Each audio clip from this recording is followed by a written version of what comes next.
Il n'y a qu'une seule chose qui intéresse Angélique dans la vie, c'est de faire le ménage. Elle passe au minimum 9 heures par jour à récurer chaque centimètre carré de l'appartement. C'est devenu une véritable obsession chez elle. Elle nettoie tout le matin pour tout recommencer à zéro l'après-midi. Des tâches répétitives dans lesquelles elle aime s'immerger totalement. J'ai plus mon petit stress, je suis bien, je pense plus à rien, je suis dans mes pensées de ménage, donc je suis bien. C'est comme si je prenais un cachet et pour que je me sente bien, oui. Cela fait des années qu'Angélique est victime de ces tocs de ménage, une situation que son mari David ne supporte plus. J'en ai marre, hein. Ça c'est clair que j'en ai marre. C'est pour ça que je disais, ça serait peut-être bien temps que ça change quand même. Il est inquiet d'autant que leur petite fille, Lucie, âgée de 2 ans, a tendance à reproduire les gestes répétitifs de sa maman. Le problème, c'est qu'Angélique est incapable de se contrôler. Elle n'imagine pas une seule seconde pouvoir s'arrêter, même si elle a conscience que cela pourrait mettre son couple en péril.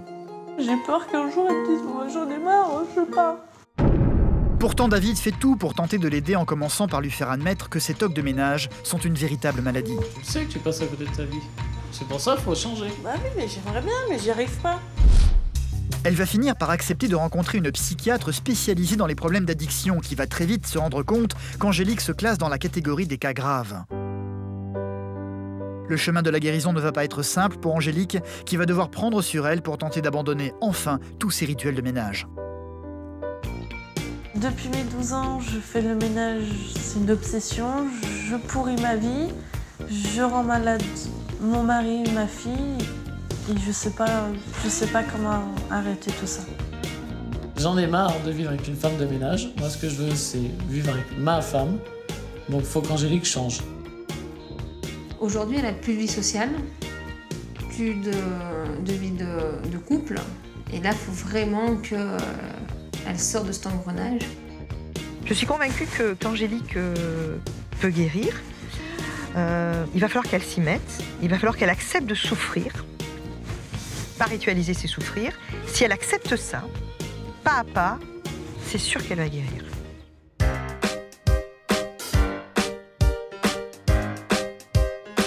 Il est 9 heures à Montrottier, un petit village près de Lyon. Une nouvelle journée commence pour Angélique. À peine sortie du lit, elle demande à son mari David de se réveiller pour qu'elle puisse commencer à faire le ménage aussitôt. Tu te lèveras ? Celui-ci en a l'habitude maintenant, il n'essaie même pas de discuter, il sait qu'il n'a pas le choix. On va pas attendre déjeuner alors. Bah, on verra quand j'aurai fini mon ménage. Moi, ça me tient rien. Angélique et David vivent ensemble depuis 5 ans. Pour eux, tous les jours, c'est le même rituel. Une fois qu'il est levé, que je suis levée, tout de suite, c'est de nouveau les draps, c'est de nouveau le rituel ménage. Ils ont eu une petite fille ensemble, Lucie, âgée de 2 ans. C'est depuis sa naissance que les troubles obsessionnels compulsifs d'Angélique se sont intensifiés. Elle est totalement obsédée par la propreté et consacre la totalité de son temps à faire le ménage. Tu restes avec la petite, c'est bon ? Ouais, c'est bon. Ok. Ouais, j'attaque, moi. Comme chaque jour, elle va démarrer ce qui va être un très long marathon en commençant par la salle de bain. David vient à peine de terminer de prendre sa douche qu'elle va récurer aussitôt derrière lui. J'ai toujours aimé ce que la maison soit propre. Ça brille, c'est blanc, ça fait plaisir de voir que c'est propre. Quand je fais pas le ménage ou je vois que c'est sale, je me sens serrée, angoissée parce que j'ai envie de le faire et ça me met un peu sur les nerfs, on va dire. C'est un besoin, comme un besoin de se nourrir. Moi, c'est un besoin de faire le ménage pour que je sois bien, pour pouvoir, à la fin du ménage, évacuer le stress, souffler, me dire que la maison est propre. Donc pour moi, c'est un besoin. Un besoin qu'elle doit assouvir seule. Pas question de l'aider, son mari doit absolument garder ses distances et ne pas intervenir quand elle est en pleine action. Tu veux que je t'aide pour autre chose ? Non, c'est bon, occupe-toi de la petite, s'il te plaît. Toutes les pièces de l'appartement vont être récurées et passées au peigne fin. Pendant tout ce temps, David doit patienter et ne rien faire.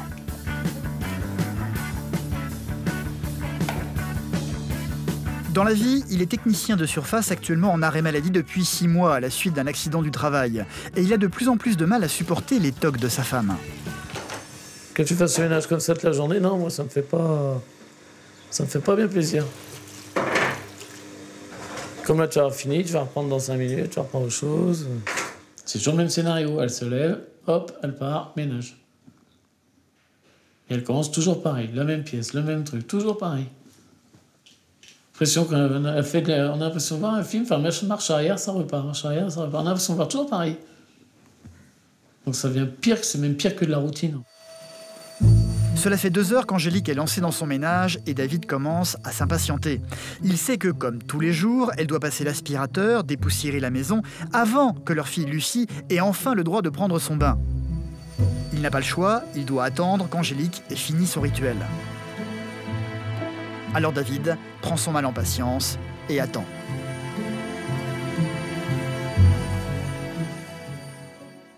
Tu vas pouvoir aller prendre ton bain, ma puce. Tu vas pas te laver, chouette. Lucie peut enfin prendre son bain, mais sa maman guette à l'entrée. C'est plus fort qu'elle, elle ne va pas réussir à attendre qu'ils aient terminé pour commencer à déjà nettoyer la pièce.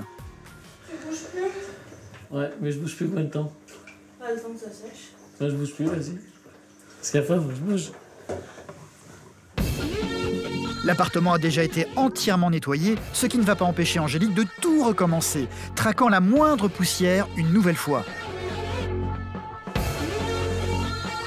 En plus de passer ses journées à faire le ménage, Angélique est également sujette à des tocs de vérification. Son obsession principale, c'est la gazinière, qu'elle ne cesse de contrôler plusieurs fois par jour. Dès qu'elle passe devant, elle touche chacun des boutons pour s'assurer que tout est bien fermé. C'est évident pour toi, c'est logique, c'est normal. C'est pas normal ce que je fais, je suis tout à fait d'accord avec toi, mais c'est un besoin aussi, c'est pour que je me sente rassurée. Ouais, mais ce qui est dingue, c'est si j'en retouche un là. Non. J'en touche un, tu les fais tous. Bah oui. Regarde, les autres, je les ai pas touchés. Bah non. Tu l'as fait une fois, ils sont pas ouverts, t'es toujours pas rassuré, faut que tu le fasses plusieurs fois de suite. Toi. Voilà, dès que j'y pense, faut que j'y fasse. Ils s'ouvrent pas tout seuls. Hein. J'ai l'impression d'être séparée en deux, un bon côté et un mauvais côté. Il y a un côté qui me dit c'est bon, c'est bien fermé, c'est bien réglé. Il y a un autre côté, non, tu l'as pas fait, faut que tu ailles le faire. Pourquoi t'écoutes plus le mauvais côté que le bon côté? Bah je l'écoute pour être bien. Et l'autre, le bon côté, tu l'écoutes pas, tu t'en fiches. Tu pourrais plus le bon, t'arrêterais de faire des trucs comme ça. Moi je vais prendre ma douche. Ouais. La douche d'Angélique, c'est le signe que son premier rituel de nettoyage de la journée est enfin terminé. Sauf que David le sait, ça ne va pas durer longtemps. Pour 5 minutes, ouais, c'est de faire du ménage pour 5 minutes. Non, pas pour 5 minutes.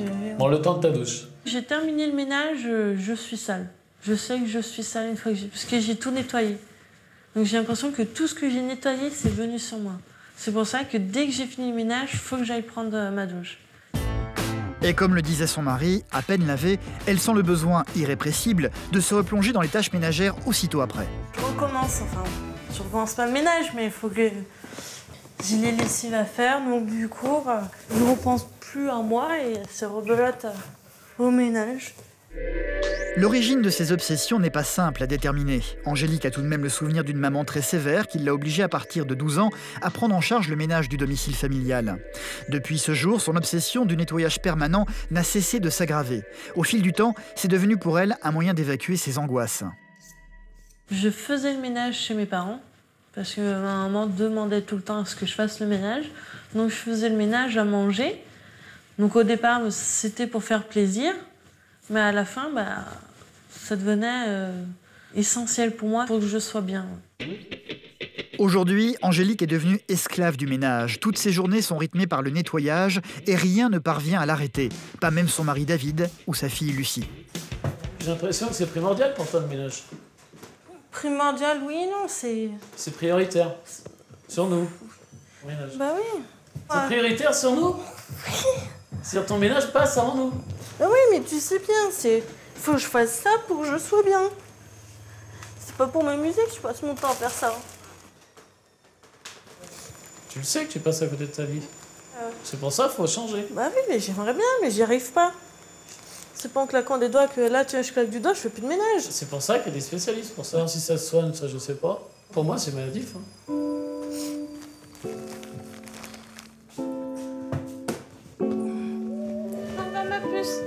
Angélique sait que ces rituels la coupent de plus en plus de sa fille. C'est d'ailleurs l'une des principales inquiétudes de son mari.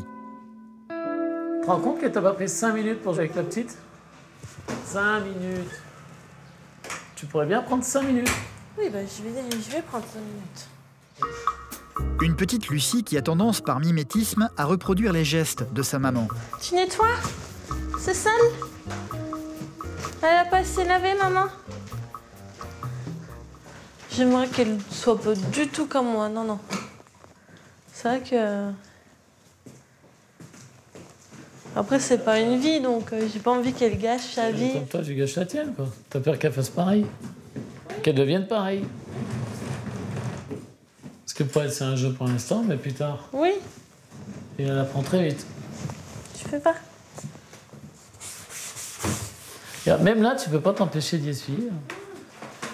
Elle dessine pour l'instant, laisse-la dessiner. Ce soir, Christelle et Laurent viennent dîner chez Angélique et David. Ils se connaissent depuis bientôt 13 ans, mais leurs visiteurs ne savent rien des tocs d'Angélique. C'est un aspect de sa personnalité qu'elle garde caché avec la complicité de son mari. J'en ai quand même honte de... Bah, déjà d'une d'en parler, parce que pour moi, c'est bizarre, j'ai pas... Le fait de le dire à nos amis, j'ai peur de leur réaction. Sauf que ce soir, David a décidé d'en parler pour la première fois, dans l'espoir de faire bouger les choses. Même quand ils ont des invités, Angélique a beaucoup de mal à se contrôler. Ils sont à peine installés qu'elle scrute déjà les miettes laissées sur le sol. Là, je sais pas ce que tu m'as fait. Pourquoi c'est moi? Là, tu arrêtes de dire que c'est moi. Attention, toutes les tâches, elles ont une étiquette. Ouais, mais il y a mon empreinte, je suis sûr, il y a mon nom, il y a mon ADN dessus. David va donc profiter de l'occasion pour en parler ouvertement avec leurs amis. Ah bah oui, c'est particulier. Hein. Parce que c'est quand même tous les jours pareil. Hein. Si je me lève, c'est le ménage avant de m'occuper de moi, m'occuper de la famille. Elle peut pas s'empêcher. C'est pas ça pourtant. Je voudrais que ça arrête d'être comme ça. Ah ouais? Chantage, tu fais le ménage, tu dors sur le canapé. Tu vois, ça me gênerait pas du tout. Tu peux pas, tu vas le salir le canapé. T'inquiète Moi, je vais leur nettoyer derrière. Angélique en rigole, pourtant elle sait que cette situation ne va pas pouvoir s'éterniser éternellement. Et c'est peut-être ce qui l'inquiète le plus. De faire tout le temps le même truc, je me dis qu'un jour, David va partir, quoi. I realize that I've been in your eyes some kind of... Oh, pourquoi vous faites C'est vrai que c'est pénible, quoi. C'est fatigant, surtout tout le temps faire pareil. C'est fatigant, ça joue sur mes nerfs, et voilà, quoi. J'ai peur qu'un jour, elle me dise, bon, j'en ai marre, je pars. Mais bon, j'essaye, mais j'y arrive pas, donc... Angélique est effectivement incapable de se contrôler. Durant la soirée, le désordre sur la table va lui être très vite insupportable. Ça me démangeait. Non, ça me démangeait. Elle n'arrive pas à tenir en place et se lève en permanence pour aller dans la cuisine, vérifiant au passage pour la 25e fois de la journée que le gaz est bien fermé. Leurs invités vont finir par partir. Bon, bah merci. Bah, merci à vous d'être venus. Hein. Une bonne occasion de faire disparaître le plus vite possible tous les dégâts qui ont été causés dans le salon. Il est pratiquement minuit. Angélique vient de passer près de 14 heures à faire le ménage. Je me sens super fatiguée. Épuisée, elle va enfin pouvoir se coucher, mais avant, comme d'habitude, elle ne peut s'empêcher de faire un dernier petit contrôle. T'as déjà regardé, hein? Je sais. Ben, c'est bon, on va se coucher maintenant. J'en ai marre. Hein. Ça, c'est clair que j'en ai marre. C'est pour ça que je disais, ça serait peut-être bien temps que ça change quand même. En plus, elle est jeune et tout, donc c'est vrai que ça arrange pas non plus les choses. Parce qu'on est en train de pourrir notre vie. Comme je disais une fois, je dis, ça va pas durer jusqu'à 40 ans, 50 ans. Ça va falloir trouver une solution quelque part un jour. Hein.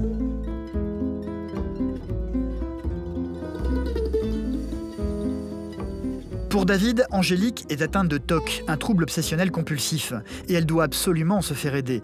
Mais reste encore à faire accepter l'idée à Angélique qui, pour le moment, a encore du mal à admettre qu'elle est malade.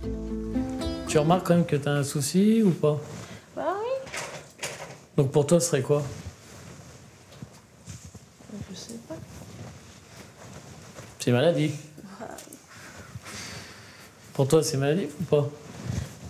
On peut pas considérer que ça comme... Je sais pas, moi, je suis pas médecin. On peut peut-être pas considérer ça comme une maladie, je sais Et pas. si on va sur l'ordinateur, je te montre qu'en quoi il y a des gens qui sont comme toi. Bah ça, je sais, oui, qu'il y en a qui sont comme moi. Ça. Non, mais que c'est écrit et qu'ils reconnaissent que c'est des TOC. Je vais te montrer ce que j'ai trouvé sur l'ordi. Je finis là. Non, mais viens. Non, mais regarde. Bah, ça y est, t'as fini, alors maintenant viens. Regarde là. Lis rien que ça. J'ai des problèmes de toc. Il faut toujours que je vérifie plusieurs fois quelque chose que je viens de défaire, comme par exemple si j'ai bien fermé ma porte ou si j'ai bien fermé mon gaz de ma gazinière. C'est ce que tu fais, toi. Bah oui. Là, t'as vu, c'est la même chose. C'est les médecins qui s'occupent de ça. Avec tout ce qu'on voit sur Internet, TOC, oui, c'est une maladie qui se soigne. Donc pour moi, c'est une maladie. Mais tant que c'est pas le médecin qui me dit bah oui, donc vous avez telle maladie, vous êtes dans la TOC, vous êtes maniaque, ou je sais pas trop quoi. Pour moi, bah, c'est vague, quoi. Est-ce que c'est une maladie ou est-ce que c'est des simples manies je sais pas. Aujourd'hui ou un autre jour, tu vois un médecin qui dit voilà, faut faire ça, tu me promets que tu le ferais? Oui. Non, mais promis, tu le ferais. Oui, tu t'en tiendrais, tu le ferais. Oui. Ah. Moi aussi. Angélique a donc finalement accepté l'idée de rencontrer un médecin.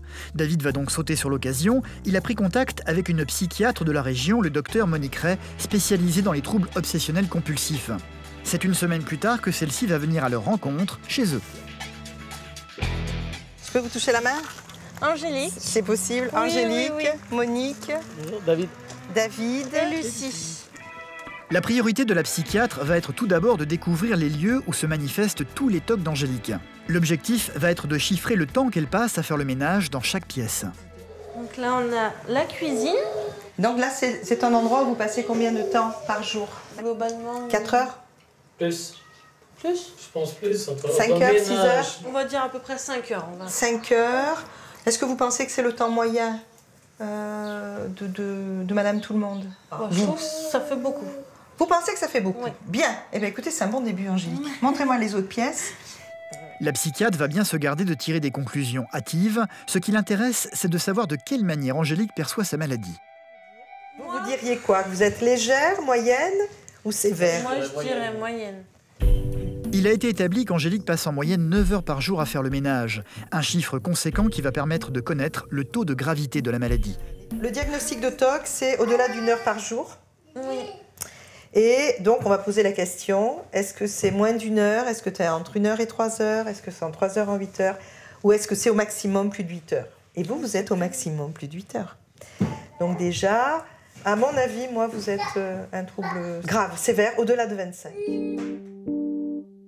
Pour Angélique, c'est un choc. Elle vient d'entendre de la bouche d'un médecin qu'elle est bien atteinte d'un trouble obsessionnel compulsif et plus encore, qu'elle est un cas lourd.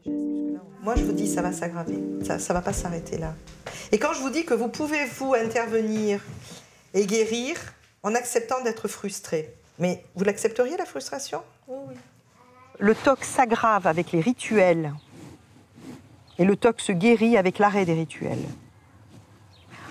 Plus je ritualise, plus mon TOC devient monstrueux, plus je lutte contre le rituel et je ne le fais pas, plus je guéris. Vous pensez à quoi en disant « je me sens capable de faire » ? Je me sens capable de me dire bah, demain on se lève mais je fais pas le ménage. Comme ça, c'est dit, elle ne change pas d'avis demain. Qu'est-ce que vous vous engagez solennellement à ne pas laver demain? Le minimum, c'est bon, bah, faire les lits, quoi, les replier correctement Oui. et de passer au moins l'aspirateur. Donc, faire les lits, passer l'aspirateur, ça sous-entend ne pas changer les draps, voilà. ne pas les laver, ne pas laver les rideaux, ne pas laver le rideau de Tout douche. ce qui est sanitaire. J'ai l'impression qu'elle paraissait plus motivée en fin de discussion qu'en début. Mais voilà, je pense que ça ne va pas être simple. En tous les cas, David, le mari d'Angélique, est bien décidé à faire respecter les engagements de sa femme, et ceci dès le lendemain matin. À peine réveillé, il ne va plus lâcher Angélique une seule seconde. Tu vas où, là? Je vais me donner un coup de brosse. Je te rappelle qu'aujourd'hui, tu fais rien. Hein. Oui. C'est ton grand jour. Mm. Donc, pas touche, rien. T'as fait quelque chose, non? Je suis un peu angoissée. À peine arrivée dans la cuisine, celle-ci ne peut s'empêcher de passer un petit coup de chiffon furtif sur le plan de travail. Je pensais qu'il allait réchapper aujourd'hui, mais non. Et il n'y avait rien dessus encore. Première concession, la vaisselle. Il n'était pas prévu qu'elle la fasse dans son contrat. David ne dit rien pour le moment. Concentrée sur sa tâche, Angélique se sent beaucoup plus détendue. C'est l'effet recherché, elle le sait. Les tâches ménagères calment toutes ses angoisses.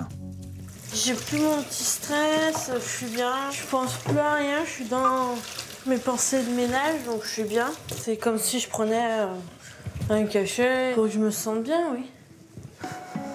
Elle a le droit de faire le lit. Elle ne va pas s'en priver, mais par contre, elle a interdiction de changer les draps. Je vais pas les enlever, les draps, donc ça fait bizarre. Ils sont pas sales, ils sont d'hier. Bah oui, ils sont sales, ils sentiront pas bon ce soir. Ils sentiront notre odeur. Hein. Oui. Donc on sent bon quand même. Une fois le lit fait, emporté par le mouvement, Angélique enchaîne spontanément sur le linge qui est en train de sécher. De linge, ça fait pas partie, hein? Si. Non? Le linge, ça en fait pas partie. Si, c'est pas du ménage, c'est ce qu'il faut faire tous les jours. T'appelles ça comment alors? Bah, c'est des choses qu'il faut faire tous les jours. Le linge, c'est pas obligé de le faire tous les jours. Hein. Bah, moi, si. Tu vis ça comme un échec par rapport à ton contrat que t'as dit hier que tu ferais comme que l'aspirateur et les lits? Tu fais le linge en plus. Oh non, c'est pas du tout un échec, parce que pour moi, ça fait partie de toutes les familles qui font leur linge tous les jours. Pas facile de convaincre Angélique qui va aussitôt se jeter sur l'aspirateur. La deuxième chose tolérée dans le contrat. Tout fait tout. Reviens là. Le sol est désormais propre. À partir de maintenant, Angélique ne doit plus faire le ménage du tout. La jeune femme va se retrouver brutalement, totalement désemparée. Qu'est-ce qu'on fait? Je sais pas, t'as pas une idée? Est-ce que là t'as envie de faire quoi? Pas le ménage. Ah bah non. Bah ça m'angoisse parce que je vois que c'est sale par terre. Donc ça stresse. Bah oui. Tu viens de nettoyer quand même le sol déjà. Bah, j'ai passé l'aspirateur mais il y a des taches de partout. Donc tu aurais envie de nettoyer le sol. Bah oui. C'est ça, faut que t'ailles à prendre sur toi. Oui. T'arrêtes de regarder le sol comme ça aussi. Non, il est sale, je dis pas rien. Il est pas sale. Tu viens de l'aspirer, il est pas sale. Si, il y a des taches. Tu es où? Ah, je vais me trouver de l'occupation. Tu viens, Lucie? Angélique retrouve tout doucement la notion du temps libre. Une bonne occasion pour reprendre les bonnes habitudes perdues à cause de ses obsessions, comme jouer avec sa fille. Tu bien jouer avec la petite. Je préfère quand même aussi faire le ménage. Oui, mais on peut très bien le faire tous les deux. Non. Alternance ou moitié-moitié, accepter de l'aide. C'est ça qu'il faut faire.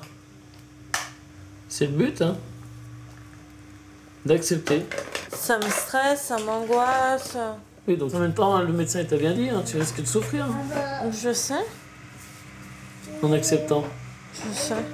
Mais ça peut aller que dans ton bien. Hein. Ça peut être sur le bon chemin.